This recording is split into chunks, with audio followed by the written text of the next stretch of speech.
kami akan menceritakan alur cerita film yang berjudul Extreme Job yang dirilis pada tahun 2019. Film ini menceritakan tentang sekelompok polisi dari divisi narkoboy yang melakukan penyamaran menjadi penjual ayam goreng untuk menangkap gembong narkoboy terbesar di Korea. Namun tujuan mereka tak berjalan mulus dikarenakan restoran ayam goreng mereka sangat laku keras dan membuat mereka kewalahan untuk mengimbangi penyamaran dan juga menangkap pengedar narkoboy tersebut. Akankah misi mereka berhasil? Baiklah, tanpa banyak basa-basi lagi, langsung saja kita ke alur ceritanya.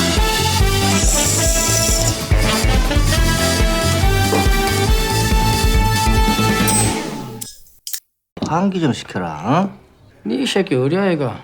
아직도 뽕만 나. Film diawali dengan memperlihatkan 4 orang pengedar narkoboy kelas 3 yang sedang asik berbincang sembari bermain judi.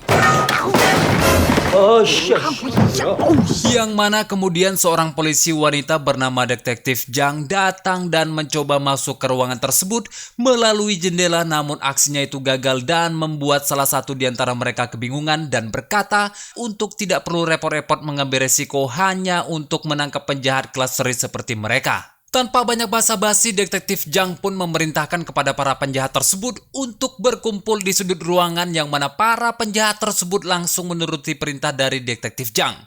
Namun salah satu di antara mereka malah mencoba kabur, yang mana Detektif Jang langsung memberitahunya bahwa di luar ruangan tersebut sudah ada rekannya yang menunggu, yaitu Detektif Hyung dan Detektif Ho.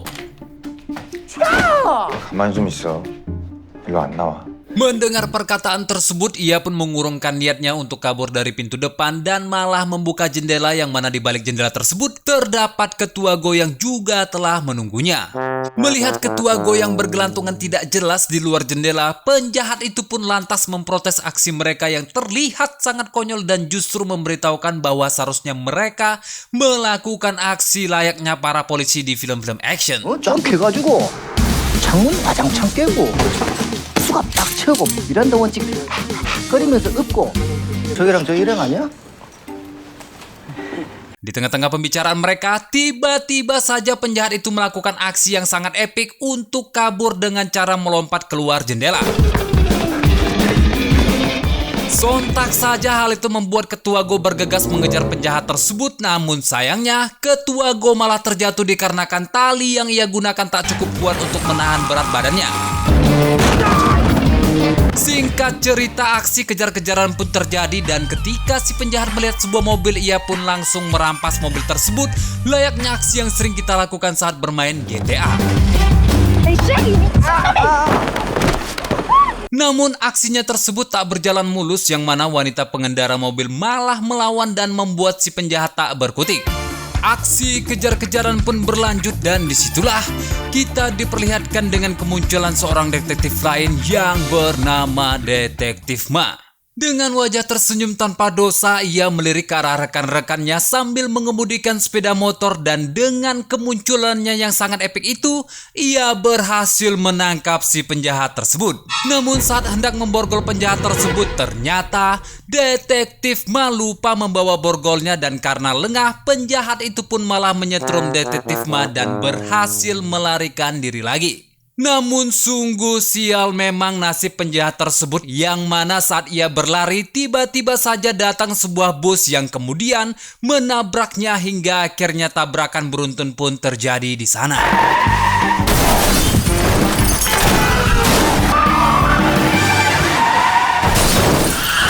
Alhasil, dari semua kekacauan yang terjadi, Ketua Go dan rekan-rekannya diminta untuk menghadap Direktur Kepolisian, yang mana di sana mereka malah diceramahi habis-habisan dikarenakan tim mereka telah membuat kerugian yang cukup besar untuk ditanggung oleh pihak kepolisian. Tak hanya itu saja, saking kesalnya Pak Direktur bahkan sampai membanding-bandingkan tim Ketua Go dengan tim lainnya, yakni para junior Ketua Go yang saat ini telah naik pangkat dan setara dengan Ketua Go. Setelah mendapat teguran dari Pak Direktur, Ketua Go bersama rekan setimnya keluar dari ruangan, dan di saat itulah mereka mulai bercekcok lantaran dana anggaran untuk penyelidikan mereka ternyata digunakan oleh Detektif Ma untuk bermain judi. Saat di tengah percekcokan mereka, tiba-tiba saja muncul Ketua Choi. Mengetahui kinerja tim dari Ketua Go sangatlah buruk, secara tidak langsung Ketua Choi pun kemudian meremehkan tim dari Ketua Go yang mana diketahui bahwa ternyata Ketua Choi dulunya adalah junior dari Ketua Go yang sekarang telah naik pangkat dan setara dengan Ketua Go. Setelah itu, Ketua Choi mengajak tim Ketua Go untuk ikut makan malam bersama untuk merayakan kenaikan pangkat dari Ketua Choi. Pada saat makan malam berlangsung, di sanalah Ketua Choi mulai membahas dan mengajak tim Ketua Go untuk bekerja sama demi menangkap sebuah gembong narkoboy yang dipimpin oleh seseorang bernama Lee Mo-bae alias Tarjo dan juga bawahannya bernama Hong Sang-pil. Singkat cerita, tawaran kerjasama tersebut pun disetujui oleh Ketua Go yang mana kemudian Ketua Go dan rekan-rekannya melakukan penyelidikan.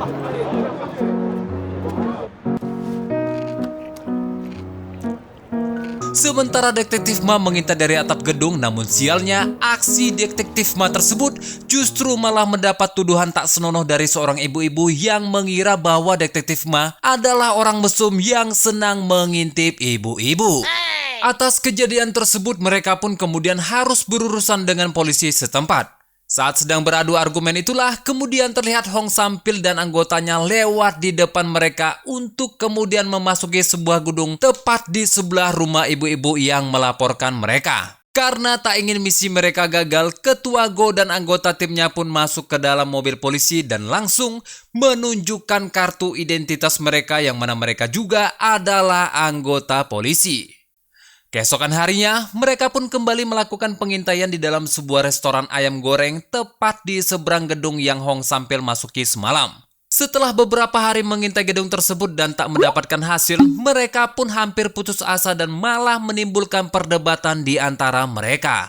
Saat di tengah perdebatan itulah tiba-tiba salah satu dari mereka melihat Tarjo sedang berada di seberang restoran ayam tersebut dan seketika mereka semua menjadi panik hingga membuat pemilik restoran kebingungan dengan tingkah laku mereka.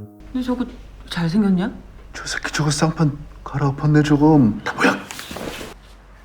뭐 하는 거예요? Mereka pun kemudian berunding dan menyusun rencana untuk menangkap kelompok Tarjo tanpa bantuan dari tim lain, dengan tujuan agar tim mereka tak lagi dipandang sebelah mata. Namun kali ini mereka juga tak boleh bertindak gegabah yang akan membuat dana pensiun mereka habis tak tersisa karena digunakan untuk membayar ganti rugi atas kekacauan yang mereka timbulkan. Di tengah-tengah perbincangan, Detektif Yong memikirkan cara untuk memasuki gedung tersebut dan tak sengaja ia melihat seorang kurir pengantar makanan yang pada saat itu dapat dengan mudah keluar masuk gedung tersebut. Dan ditambah lagi, pemilik restoran ayam goreng memberitahu Ketua Go bahwa orang-orang di gedung tersebut sering memesan makanan pesan antar dari restoran miliknya. Mereka pun kemudian mendapatkan sebuah ide brilian yang mana kemudian Ketua Go meminta kepada pemilik restoran untuk mempekerjakannya sebagai pengantar makanan agar ia dan timnya dapat leluasa memasuki gedung tersebut. Namun sayangnya, pemilik restoran lantas berkata bahwa restoran miliknya akan ditutup dan berniat menjual restoran tersebut lantaran sepi pengunjung alias tidak laku. Mendengar hal itu, Detektif Ho langsung mengusulkan untuk membeli restoran tersebut. Karena jika mereka membeli restoran tersebut, maka akan mempermudah mereka dalam melakukan penyelidikan, ditambah lagi restoran tersebut jarang didatangi pelanggan. Namun Ketua Go tak begitu setuju lantaran mereka sama sekali tak mempunyai dana untuk membeli restoran tersebut dan karena tak ingin pusing memikirkan hal tersebut, Ketua Go pun meninggalkan mereka. Sesampainya di rumah terlihat istri dari Ketua Go yang sedang mengomel lantaran Ketua Go yang selama ini menjadi ketua tim tak kunjung naik jabatan. Tak tahan mendengar istrinya yang terus mengomel, Ketua Go pun memutuskan untuk pergi makan bersama anaknya di sebuah kedai. Yang mana di sana Ketua Go mendapat pelajaran dari sang anak yang saat ini dipilih menjadi ketua kelas. Sang anak berkata bahwa menjadi ketua harus mempunyai kemampuan yang baik serta yang paling penting adalah memiliki uang yang banyak. Mendengar perkataan dari sang anak lantas membuat Ketua Go berpikir untuk membeli restoran ayam yang telah diusulkan oleh Detektif Ho. Dan benar saja, keesokan paginya, Ketua Go mendatangi Direktur Kepolisian dan meminta tambahan dana untuk penyelidikan timnya kali ini. Walaupun mendapatkan cacian dari direkturnya, Ketua Go berhasil mendapatkan tambahan dana tersebut dan tanpa pikir panjang ia langsung pergi ke restoran ayam untuk membeli restoran tersebut. Mereka pun mulai melakukan aksinya untuk mengintai kelompok Hong Sang-pil. Dan saat mereka sedang menyusun strategi di dalam restoran tersebut, mereka selalu didatangi banyak pelanggan sehingga membuat mereka menjadi kesal dan terganggu, padahal sebelumnya restoran tersebut jarang sekali didatangi pelanggan. Karena hal itu akhirnya Detektif Ma menyarankan untuk membuka saja sekalian restoran ayam goreng agar tidak menimbulkan kecurigaan. Bersamaan dengan itu terdengar dari alat pengintai mereka yang mana Hong Sang-pil menyuruh anak buahnya untuk membeli ayam goreng, dan mereka yang mendengar itu langsung panik karena tidak ada persiapan apapun untuk restoran dan membuat mereka tak bisa menyajikan makanan untuk orang-orang tersebut. Keesokan harinya akhirnya Ketua Go mengambil keputusan untuk menyediakan ayam goreng di restoran mereka dan mengadakan kompetisi pada anggota timnya bahwa siapa yang masakannya paling enak, maka dialah orang yang akan menjadi koki di restoran tersebut. Lalu, tanpa diduga-duga, ternyata masakan detektif malah yang rasanya sangat enak dan lezat. Dan mereka pun sepakat bahwa detektif malah yang akan menjadi koki di restoran tersebut. Tak berselang lama pelanggan pertama mereka pun datang dan memesan ayam goreng bumbu. Lalu Detektif Ma yang biasanya hanya membuat ayam goreng original pun dibuat kebingungan dan ia berkata kepada Ketua Go bahwa ia hanya bisa membuat bumbu tulang iga. Lalu Ketua Go pun menyarankan untuk membuat bumbu itu saja dan boom! 오, 존맛. Ternyata resep bumbu tulang iga dari Detektif Ma tersebut sangat-sangatlah enak sehingga sangat disukai oleh pelanggannya tersebut. Alhasil, dari keberhasilan Detektif Ma itulah restoran mereka kini menjadi ramai dan dipenuhi banyak pelanggan. 수원 왕갈비 통닭. Sampai-sampai wartawan dari stasiun televisi datang untuk meliput restoran ayam mereka. Akan tetapi, tawaran tersebut langsung ditolak oleh Ketua Go lantaran tujuan mereka yang sebenarnya adalah untuk menangkap gembong narkoba yang bermarkas di seberang restoran mereka.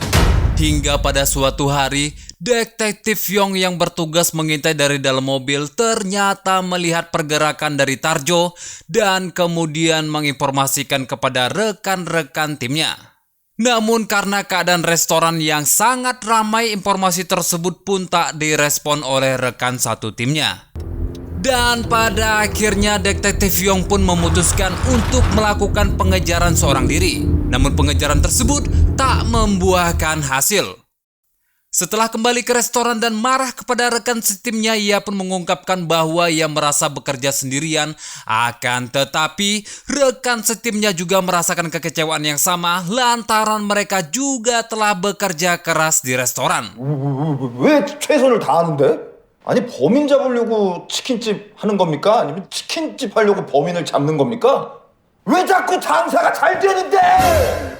Singkat cerita, karena mereka tak ingin restoran tersebut ramai pelanggan, akhirnya mereka pun memutuskan untuk menaikkan harga ayam gorengnya menjadi berkali-kali lipat. Namun, walaupun sudah dinaikkan menjadi sangat mahal, restoran ayam goreng mereka tetap saja ramai pelanggan. Bahkan, turis dari Jepang pun juga datang untuk mencicipi kelezatan ayam goreng yang sangat terkenal seantero Korea tersebut. Meskipun restoran mereka sangat ramai pelanggan, akan tetapi target incaran mereka dari gedung seberang sama sekali tidak memesan makanan dari restoran mereka. Dan saat sedang asik membahas masalah tersebut, tiba-tiba saja direktur kepolisian memanggil mereka semua untuk menghadap. Dan ketika mereka menghadap Pak Direktur, mereka langsung dimarahi lantaran selama ini kerja mereka tidak ada progres dan laporan yang mereka buat hanya berisikan tentang penyamaran dan penyamaran saja. Namun, belum selesai Pak Direktur menceramahi mereka, tiba-tiba saja Ketua Go mendapat panggilan telepon yang mana itu adalah sebuah pesan ayam goreng yang berasal dari gedung seberang. Untuk kemudian menyiapkan pesanan ayam goreng yang telah dipesan dari gedung seberang. Setelah semua pesanan selesai, mereka pun menyusun strategi untuk melancarkan aksinya. Namun sayangnya, yang memesan ayam goreng tersebut adalah ibu-ibu yang dulu pernah berurusan dengan mereka. Dari hal inilah Ketua Go mengetahui bahwa ternyata para gembong narkoba yang menjadi incaran mereka sudah tidak lagi tinggal di gedung tersebut. Mereka yang mengetahui hal tersebut pun mulai menjadi kecewa dan putus asa karena semua usaha yang mereka keluarkan hanyalah sia-sia, ditambah lagi saat ini restoran ayam goreng mereka mulai sepi dikarenakan berita miring yang disebarkan oleh wartawan yang dulu sempat diusir oleh Ketua Go. Karena berita itu pula lah membuat Ketua Go dan rekan setimnya dibebas tugaskan dari tugas mereka di kepolisian. Kejadian tersebut tentunya membuat Ketua Go sangat merasa bersalah karena mereka semua terancam tidak akan mendapatkan uang pensiun. Di sisi lain, bawahan Tarjo yang bernama Jaeyong mendapatkan sebuah ide setelah melihat berita di TV tentang restoran ayam Ketua Go dan menyarankan kepada Tarjo agar bekerja sama dengan restoran tersebut guna menjadikannya kedok agar mereka dan jaringannya dapat menyebarluaskan narkoboy dengan mudah dan aman ke seluruh Korea. Keesokan harinya, Jaeyong pun mendatangi restoran ayam goreng Ketua Go dan menawarkan kerjasama untuk membuat franchise ayam goreng. Namun, rekan-rekan Ketua Go tak mempercayai Jaeyong begitu saja dan malah menganggap bahwa Jaeyong adalah penipu hingga pada saat Jaeyong mengeluarkan koper yang berisikan uang dalam jumlah yang sangat banyak, mereka pun langsung menyetujui tawaran kerjasama franchise tersebut.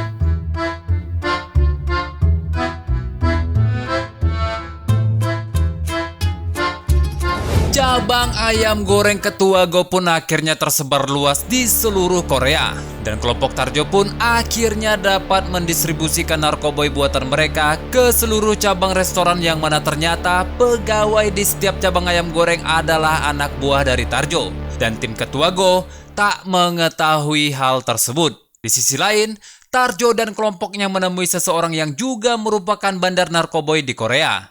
Orang itu bernama Ted Chang. Tujuan Tarjo bertemu Ted Chang adalah untuk menawarkan kerjasama demi menguasai pasar narkoboy di Korea. Ted Chang yang mengetahui bisnis milik Tarjo berjalan dengan sangat lancar lantas tertarik untuk bekerja sama dengannya. Singkat cerita, di beberapa cabang ayam goreng, para karyawan yang tak lain adalah bawahan Tarjo mulai membuat ulah dan bersikap arogan hingga akhirnya membuat berita menyebar dengan luas dan para pelanggan yang biasanya ramai berdatangan kini enggan datang lagi. Berita tersebut tentu saja membuat nama restoran ayam goreng Ketua Go menjadi tercoreng.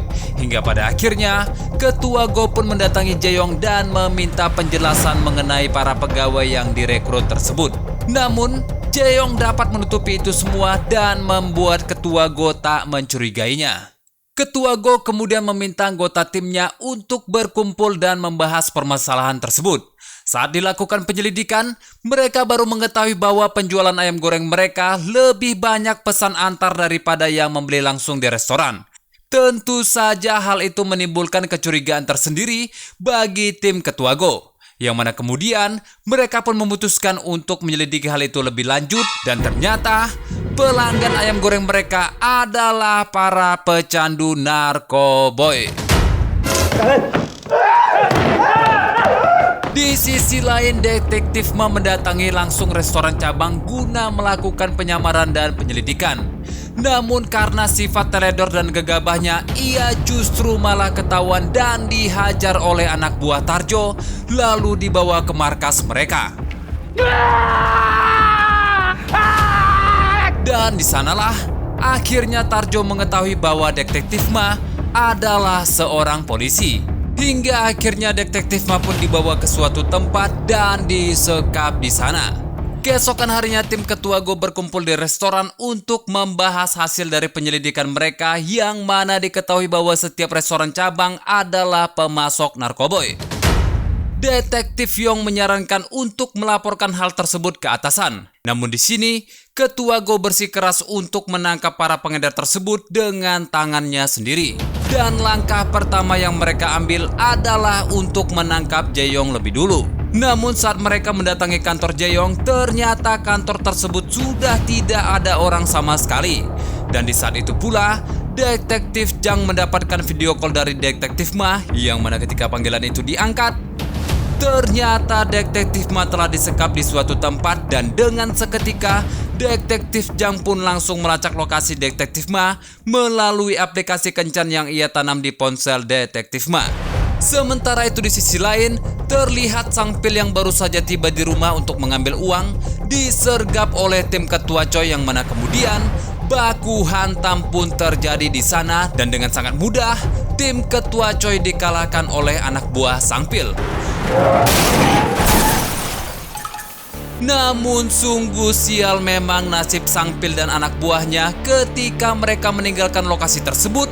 Tepat di pertigaan jalan, mobil mereka terbalik karena ditabrak oleh sebuah bus. Alhasil, mereka pun berhasil ditangkap.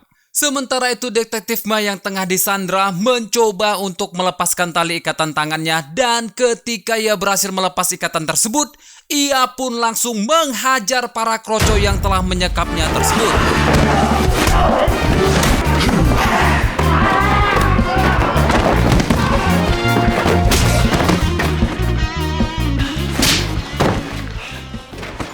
Setelah menghabisi para kroco tersebut dengan mudah, Detektif Ma kemudian mengejar sebuah truk yang hendak pergi dari tempat itu dan berhasil mengikutinya sampai ke pelabuhan. Saat di pelabuhan itulah Detektif Ma melihat pertemuan antara Tarjo dan Ted Chang, yang mana di sana mereka tengah melakukan transaksi narkoboy. Karena tak ingin mereka lolos, Detektif Ma pun menghubungi rekan setimnya. Sembari menunggu kedatangan timnya, Detektif Ma pun menemukan ide yang sangat brilian, yaitu dengan membunyikan sirine polisi yang ada di aplikasi ponselnya.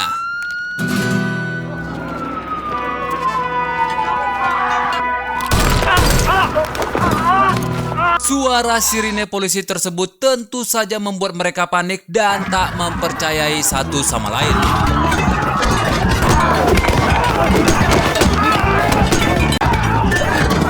Baku hantam pun terjadi di sana, yang mana Ted Chang dibuat tak berdaya oleh Tarjo, dan di saat itu pula lah Ketua Go bersama timnya datang, yang mana kemudian Ketua Go langsung memfoto Tarjo dan Ted Chang lalu mengirimkan foto tersebut kepada Ketua Choi untuk meminta bantuan kepada anggota polisi yang lain.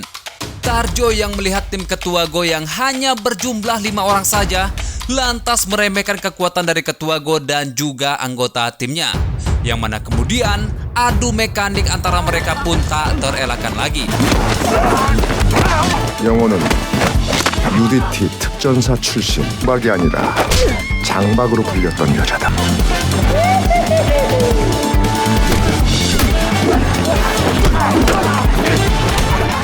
Dan dari sinilah terungkap sebuah fakta sebenarnya dari tim Ketua Go, yang mana mereka semua adalah monster dengan keahliannya masing-masing. Yang pertama adalah Detektif Ma.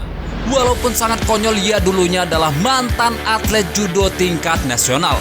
Di samping itu, Detektif Jang juga adalah ahli bela diri Muay Thai dan pernah menjuarainya, bahkan ia juga sampai mendapat julukan Master Jang. Sementara itu Detektif Yong dulunya adalah seorang anggota tentara khusus angkatan laut, bahkan rumornya ia pernah membunuh orang. Sedangkan Detektif Ho adalah seorang mantan atlet baseball yang mempunyai ketahanan fisik luar biasa, dan hal itu membuatnya menjadi kebal. Tak kalah dari para anggotanya, ternyata Ketua Go juga mempunyai julukan, yaitu Zombie. Yang mana julukan itu ia dapat karena selama 20 tahun menangani kasus kriminal besar, ia pernah ditikam sebanyak 12 kali dan ia masih hidup sampai sekarang. Di saat mereka semua disibukkan dengan pertarungannya masing-masing, Tarjo mengambil kesempatan itu untuk melarikan diri bersama dengan asisten wanitanya. Namun hal itu diketahui oleh Ketua Go, yang mana Ketua Go pun langsung mengejarnya dan berhadapan dengan asisten Tarjo. Untung saja Detektif Ma datang membantu, namun karena lawannya adalah wanita, Detektif Ma tidak bisa berbuat banyak dan justru malah dipukuli sampai babak belur. Detektif Jang yang melihat Detektif Ma dihajar sampai babak belur lantas tak terima dan langsung menghabisi wanita tersebut hingga tak sadarkan diri.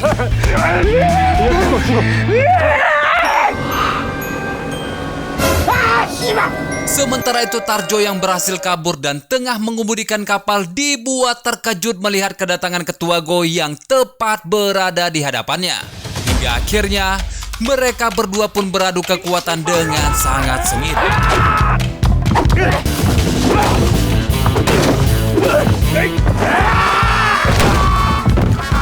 Walaupun Ketua Go kewalahan melawan Tarjo, namun pada akhirnya ia dapat memenangkan pertarungan tersebut dan membawa Tarjo kembali ke pelabuhan.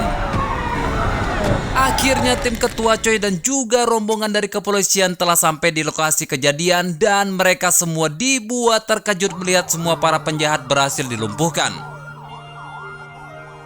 Dan saat ambulan datang untuk merawat mereka, disinilah hubungan asmara antara Detektif Ma dan Detektif Jang yang selama ini terpendam mulai bergejolak satu sama lain dan pertemuan bibir pun tak dapat dihindarkan hingga membuat anggota tim yang lain menjadi kesal.